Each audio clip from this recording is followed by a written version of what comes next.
Estamos nos despedindo da Bolívia, mas continuamos cruzando cenários surreais que parecem de outro planeta, e a cada quilômetro rodado surgem novos vulcões, montanhas nevadas, cânions profundos, cadeias de rochas e lagoas repletas de flamingos, cada visual difícil de explicar. A gente terminou essa perna da viagem com a alma cheia, mas com o corpo pedindo arrego. Por isso, antes de encarar o próximo grande objetivo, nós fizemos uma parada estratégica em Santiago, no Chile, uma cidade com um lugar especial no nosso coração. Foram alguns dias puramente para descansar, recuperar as energias, lavar as roupas e organizar os equipamentos. Nada de turismo frenético por lá, só transição e fôlego. Porque o verdadeiro destino final era este aqui. Cusco, a antiga capital do Império Inca, o umbigo do mundo. Uma cidade que respira história a mais de 3.400 metros de altitude e que vai ser a nossa base para explorar alguns dos lugares mais fascinantes do planeta, como a Laguna Mantai e as montanhas coloridas de Palcoyo. É nossa segunda vez em Cusco e vocês vão acompanhar de perto nossas aventuras nesse destino inigualável. Se prepara, porque a partir de agora o mochilão muda de nível. Aperta o cinto e vem comigo descobrir o Peru.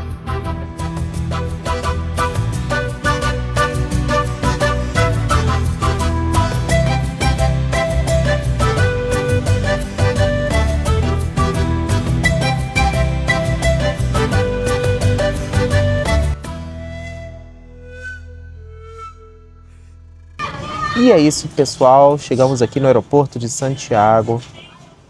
Daqui a gente parte para mais um destino. E o próximo destino vai ser a cidade de Cusco, no Peru. A gente chega hoje aproximadamente umas 5h15 da tarde do horário de lá. Agora são 12h16 aqui. E a gente sai daqui 2h40 da tarde. Chega lá no horário de lá. 5h15, que seria 6h15 do horário daqui. Então são 3 horas e 45 de viagem. E estamos bastante animados. Várias coisas legais que tem em Cusco, que a gente já foi em Cusco, mas a gente não conheceu. Então, bora com a gente!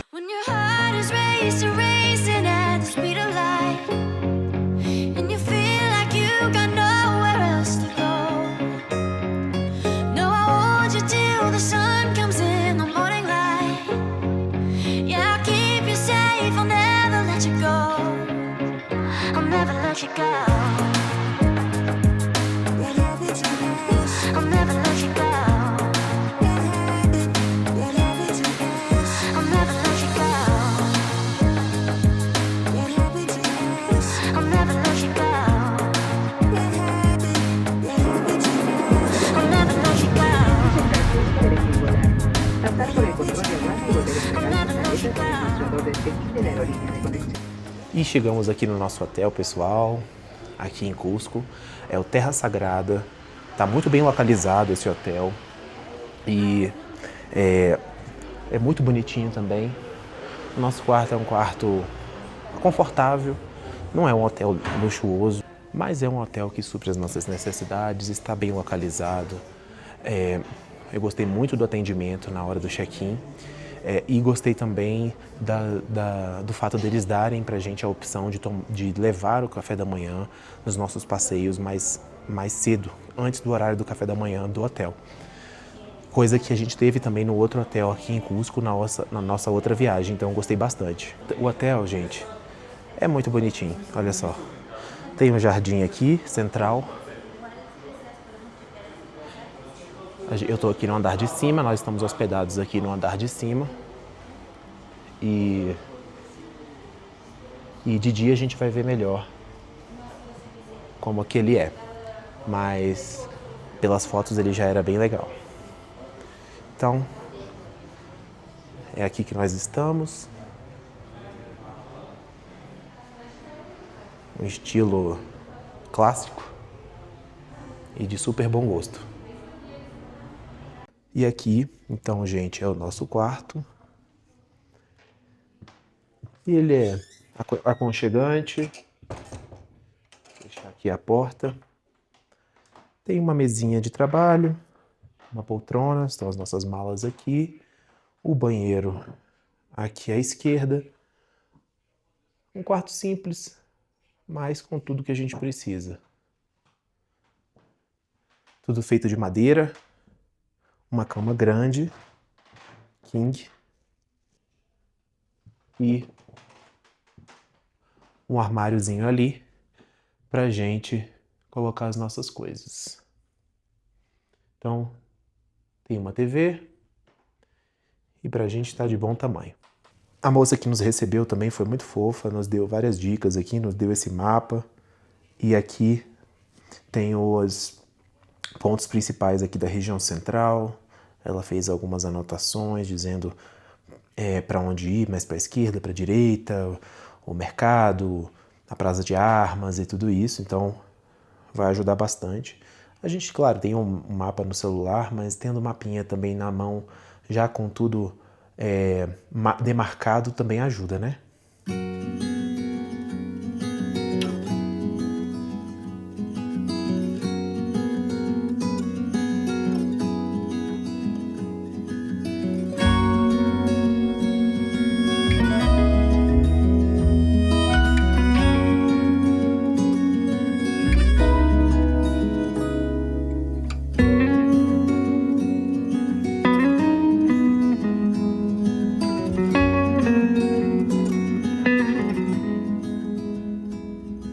E começa mais um dia na nossa viagem aqui pelo Peru e estamos animados, o dia tá lindo.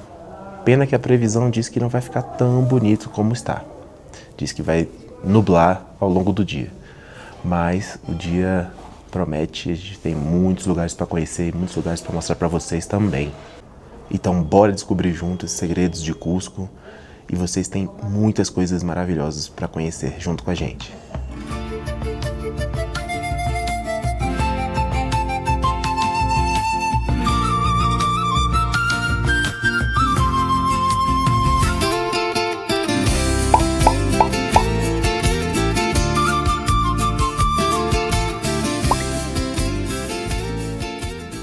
Que bom poder falar do Peru de novo. Para quem não sabe, nós já estivemos aqui em 2022, mas na época a gente não produzia conteúdo. E olha que viagem! Passamos 3 dias em Lima, conhecendo a capital, e depois fomos descendo.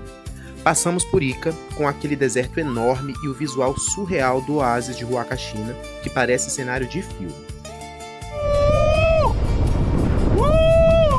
De lá, fomos para Paracas e pegamos o barco para ver a vida selvagem nas Ilhas Balestas.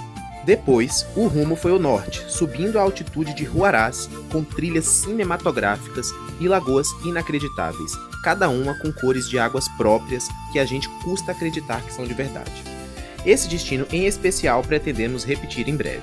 E é claro, não dava para deixar de fora a região mais clássica e mais famosa. Na primeira vez que estivemos em Cusco, a gente explorou o Vale Sagrado e finalmente realizou o sonho de pisar em Machu Picchu, uma das 7 maravilhas do mundo moderno. E sério, que energia! Foi uma experiência tão marcante, a gente gostou tanto de absolutamente tudo o que viveu e viu pelo Peru, que não teve jeito, a gente teve que voltar. E o nosso dia já começa adquirindo o boleto turístico, gente. É a prioridade no momento que você chega aqui na cidade, para que você possa conhecer os principais pontos turísticos, históricos, arqueológicos e tudo isso. Então, aqui contempla os principais pontos aqui da cidade. Então, Museu Histórico Regional, Museu de Arte Contemporânea, o Coricancha, o Pique Lacta, Tinteiro, Morai. A gente já foi em alguns deles, que são os que ficam fora da cidade. A gente agora vai conhecer os principais pontos que ficam aqui na cidade, como, por exemplo, Tambor Machai, Pucapucara, Kenko, Sacsayhuaman, né? O Coricancha em si, que a gente não foi também. Então a gente vai conhecer todos esses pontos nesses dias aqui na cidade de Cusco.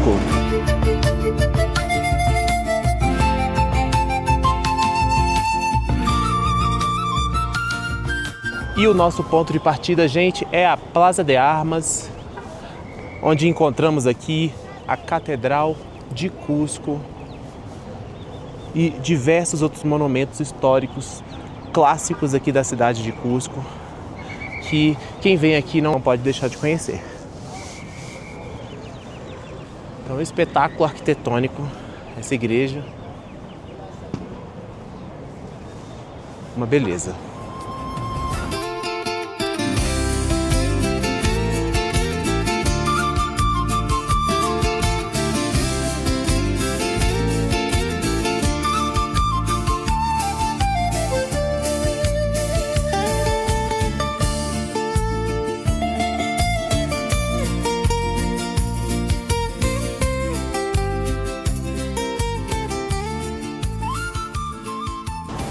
E a gente está descendo aqui, gente, a Avenida El Sol, para começar o nosso tour pelos pontos que são cobertos aqui pelo boleto turístico.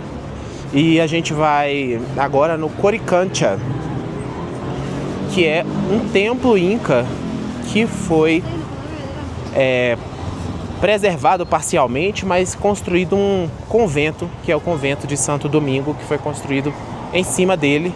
Então a gente tem uma estrutura mesclada de arquitetura inca e arquitetura espanhola. Vamos lá?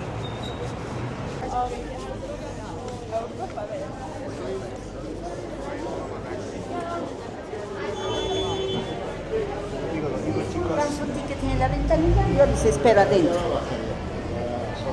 Bienvenidos a Coricancha. Muchas gracias. ¿De dónde nos visita? Brasil. Ah, de Brasil. Sí. ¿Ustedes hablan portugués? Sí. Ah, qué bien, señores. Bienvenidos, ¿ya? Bueno, señores, estamos en un lugar importante de los incas, ¿no? Coricancha es palabra quechua. Ori significa oro, cancha es recinto o palacio, entonces Coricancha sería recinto de oro o palacio de oro. Bueno, Coricancha fue uno de los santuarios religiosos más importantes del mundo andino y al mismo tiempo fue un centro astronómico donde los astrónomos y sacerdotes andinos solían realizar sus actividades constantemente. Entonces, aquí en el interior de Coricancha habían varios templos incas dedicados a sus diferentes deidades o dioses que tenían. Había el templo del sol, del arco iris, del rayo, trueno y relámpago. Y muchos de esos templos fueron destruidos por los españoles. Y 100%, 70% ha sido destruido, lo que queda es 30% lo que vamos a visitar. O choque cultural entre o mundo inca e o colonial se materializa de forma impressionante no Coricancha. No seu auge, as paredes de pedra perfeitamente polidas eram totalmente revestidas por pesadas placas de ouro que reluziam sob a luz do dia. Com a chegada dos espanhóis no século XVI, o templo foi saqueado e sua estrutura passou por uma transformação radical. Sobre as bases incas, os colonizadores ergueram a igreja e o convento de Santo Domingo. O resultado é o que vemos hoje, uma fusão arquitetônica única, onde a robusta engenharia inca serve de alicerce para os arcos e as abóbadas coloniais. Caminhando no interior do complexo, nós conseguimos identificar claramente os antigos compartimentos sagrados organizados ao redor de um pátio central. Hoje, visitar o Coricancha é entender de perto a complexidade da história andina, um lugar onde o passado sagrado de uma civilização resiste literalmente na base do mundo moderno.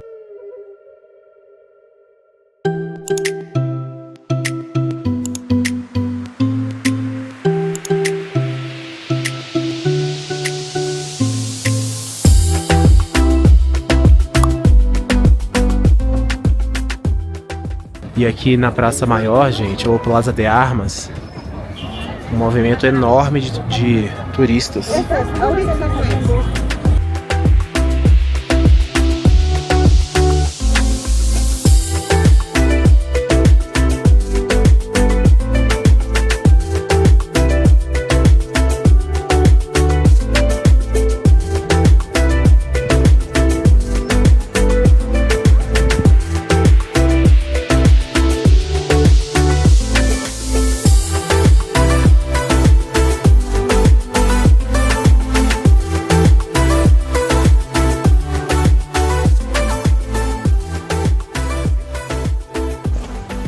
Entramos aqui na rua Hatun Romiok.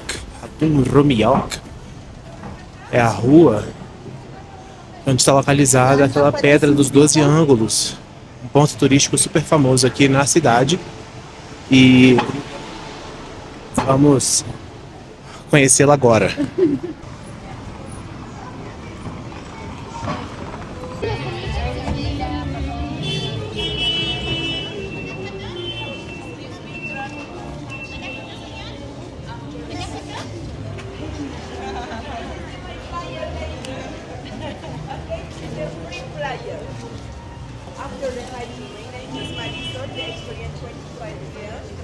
Aqui tem bastante artesanato, né? Tem essa parede aqui que também o pessoal tira bastante foto, é bem instagramável também essa esquina aqui.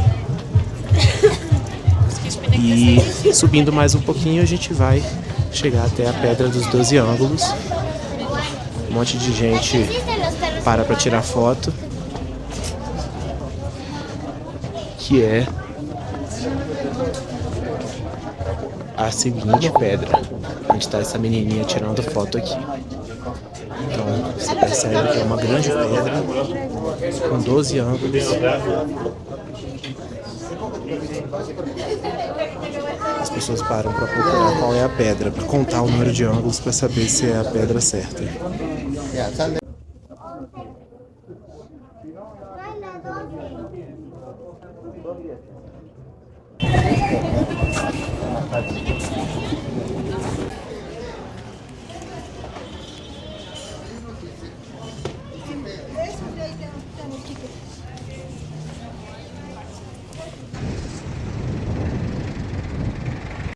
Agora estamos chegando aqui no Museu Histórico Regional, onde existe um rico acervo de arte inca e colonial. Vamos mostrar tudo para vocês.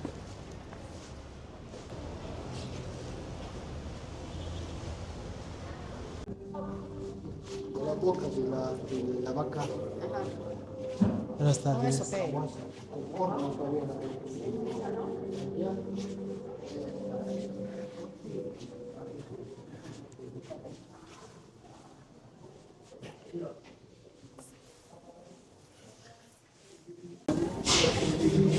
Então é por aqui que nós começamos pela pré-história. Quando pensamos em Cusco, a mente vai direto para os Incas, Machu Picchu e aqueles paredões de pedra impressionantes. Mas a história daquela região começou milhares de anos antes do primeiro imperador Inca sonhar em governar. Se voltarmos no tempo, o cenário era completamente diferente. No fim da última era glacial, há cerca de 10 a 12 mil anos, o Vale de Cusco não tinha palácios, mas sim caçadores-coletores nômades. Esses primeiros grupos humanos chegaram à região perseguindo a megafauna andina, animais que hoje parecem saídos de uma ficção científica, como os gliptodontes, tatus gigantes do tamanho de fuscas, e os megatérios, preguiças gigantes que passavam dos 4 metros de altura. A grande virada cultural em Cusco aconteceu por volta de 3000 a.C., quando aqueles povos deixaram de ser nômades. Eles começaram a domesticar a alpaca e a lhama, garantindo carne e lã, desenvolveram a agricultura, cultivando variedades primitivas de batata e milho. Entre 1000 a.C. e 500 a.C., surge a primeira grande cultura sedentária organizada no próprio vale, os Marca-Vale. Eles já eram comunidades de agricultores e pastores que dominavam uma cerâmica muito característica, decorada com incisões geométricas e desenhos de animais. Mais tarde, vieram os povos como os Xanapata, e eventualmente a expansão do Império Wari, que construiu grandes centros administrativos perto de Cusco, como o Piquilacta, e deixou a base tecnológica de estradas e canais que os Incas, séculos depois, iriam absorver e aperfeiçoar de forma genial. Portanto, muito antes dos Incas, o Vale de Cusco já era um caldeirão de evolução humana, domesticação animal e resiliência nas alturas.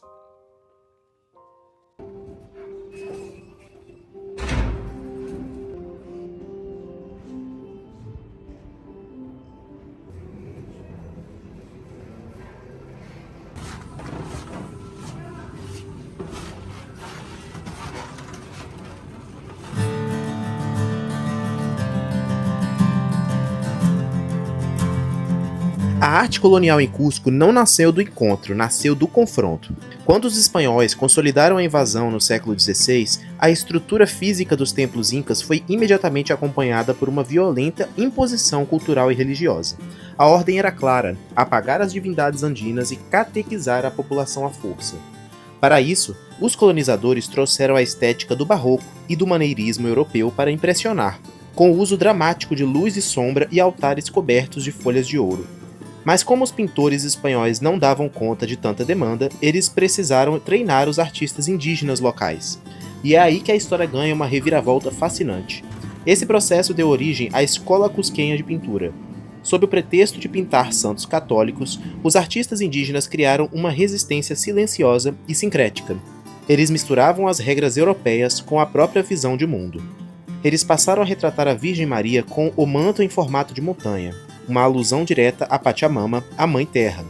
A arte espanhola em Cusco tentou ser uma ferramenta de dominação absoluta, mas acabou se transformando, pelas mãos dos próprios dominados, em um dos maiores símbolos de identidade, hibridismo e sobrevivência cultural nas Américas.